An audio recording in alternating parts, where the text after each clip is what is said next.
अस्सलाम वालेकुम रहमतुल्लाहि वबरकातुहू। जैसे कि आपने पिछले वीडियो में देखा होगा, मैंने आपके सामने हज सुविधा ऐप का इंस्टॉलेशन का प्रोसेस रखा और फिर उसके बाद उसमें जो कवर हेड है उसकी रजिस्ट्रेशन का प्रोसेस रखा। अब हम उसके आगे इंशाल्लाह बढ़ेंगे। हज सुविधा ऐप जब डाउनलोड हो जाएगा तो उसको अब लॉगिन करने के लिए यहाँ जाना है। पहले पेज में हज पिलग्रिम 2026 जहाँ पर होगा वो क्लिक करेंगे। फिर यहाँ पर लॉगिन पेज आएगा।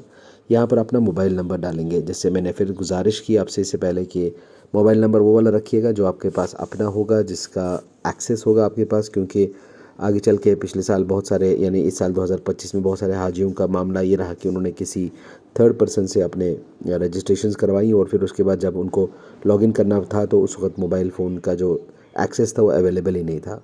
वो कोई शॉप वाला था या कोई जान पहचान का था जिसने वहाँ पर वो सब किया था। इसलिए उस चीज़ को अवॉइड कीजिएगा। कोशिश ये कीजिएगा कि जिस नंबर पर एक्सेस है वो नंबर यूज़ करें। एम पिन, जैसे मैंने इससे पहले भी गुजारिश की, बहुत इजी और आसान रखिएगा ताकि आगे चल के आपको दुश्वारियाँ पेश ना हो। ये हमने यूनिवर्सल एम पिन एक रखा है जिसमें हमने 1 2 3 4 5 6 रखा है। होपफुली आपको उससे आसानी हो जाएगी इंशाल्लाह। तो आप यही यूनिवर्सल पिन रखिएगा ताकि जब भी आप किसी थर्ड पर्सन को अप्रोच करेंगे हेल्प के लिए, चाहे वो स्टेट हज इंस्पेक्टर हो आपके साथ या फिर कोई ऑफिशियल हो, तो वो आपको लॉगिन करने में उनको आसानी हो जाएगी। यहाँ पर हम अब कैप्चा डालेंगे और फिर उसके बाद लॉगिन करेंगे इंशाल्लाह।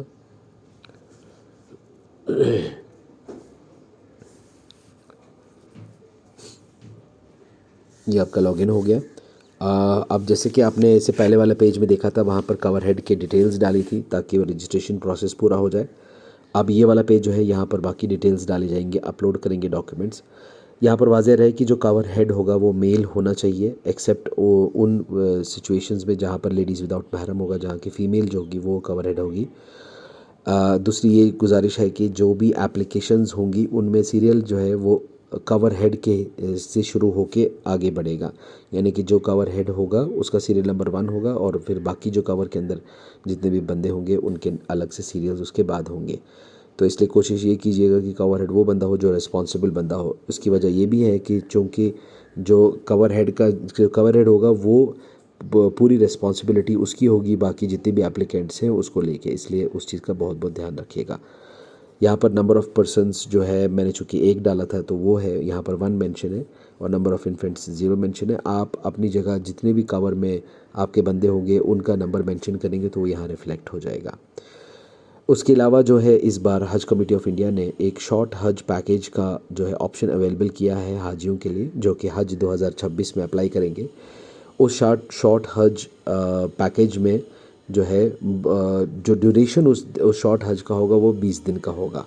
उसमें मदीना शरीफ के अंदर सिर्फ एक शॉर्टर ड्यूरेशन होगा, 2 से 3 दिन का वहाँ पर स्टे होगा। और इसके जो कॉस्ट्स होंगे शॉर्ट हज के, वो जो नॉर्मल हज है उससे कंपैरेटिवली ज़्यादा होंगे। तो उस चीज़ को भी आप जहन में रखिएगा। जो उसके कॉस्ट्स वगैरह की जो डिटेल है वो आगे चल के जो है आप तक जो भी उस प्रोसेस को लेना चाहेंगे तो वो जो है उस चीज़ को लेके आगे बताया जाएगा। मज़ीद ये है कि इसमें चूँकि लिमिटेड नंबर ऑफ़ सीट्स हैं इस शॉर्ट हज के लिए, पैकेज के लिए, तो उसका जो सिलेक्शन होगा वो कुरानंदाज़ी के ज़रिए होगा। तो उसके लिए अलग एक कुरानंदाज़ी का प्रोसेस जो है वो होगा।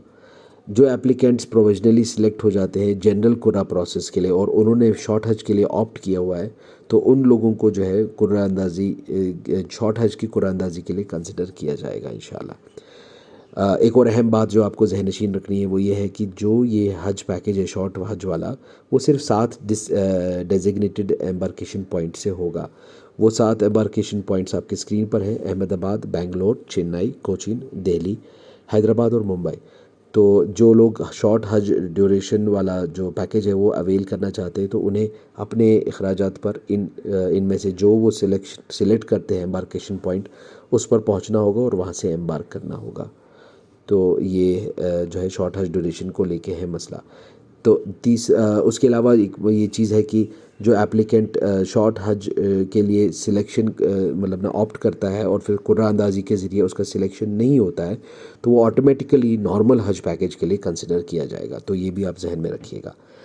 एक और इम्पॉर्टेंट जो है जो चीज़ है वो ये है कि अगर वो शॉर्ट हज के लिए सिलेक्ट हो जाता है कोई भी हाजी या कोई कवर नंबर, फिर उसके बाद जो वो एप्लीकेंट है वो नॉर्मल हज के लिए कंसिडर नहीं किया जाएगा। इसलिए आप शॉर्ट हज के लिए अगर ऑप्शन सेलेक्ट करना चाहते हैं उसके लिए बहुत गौर से इंस्ट्रक्शंस को पहले आप पूरे अच्छी तरह से पढ़िएगा, उस पर मशवरा कीजिएगा और उसके बाद ही फिर इस शॉर्ट हज ऑप्शन के लिए सिलेक्शन के लिए आप आगे बढ़िएगा। मज़ीद हम आगे बढ़ते हैं सिलेक्शन के लिए, जो ये एप्लीकेशन प्रोसेस है उसके लिए।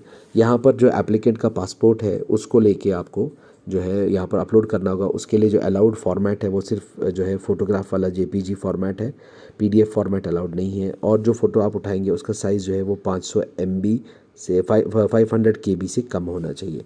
यहाँ पर मैं आपको अपना वाला फ़ोटोग्राफ जो पासपोर्ट है उसको अपलोड करके दिखाऊंगा। जो ही आप अपना पासपोर्ट अपलोड करेंगे तो सिस्टम जो है वो ऑटोमेटिकली पासपोर्ट नंबर जो है, बाकी जो डिटेल्स है, चाहे एक्सपायरी डेट है, चाहे डेट ऑफ बर्थ है, वो सब कुछ प्री फेच करेगा।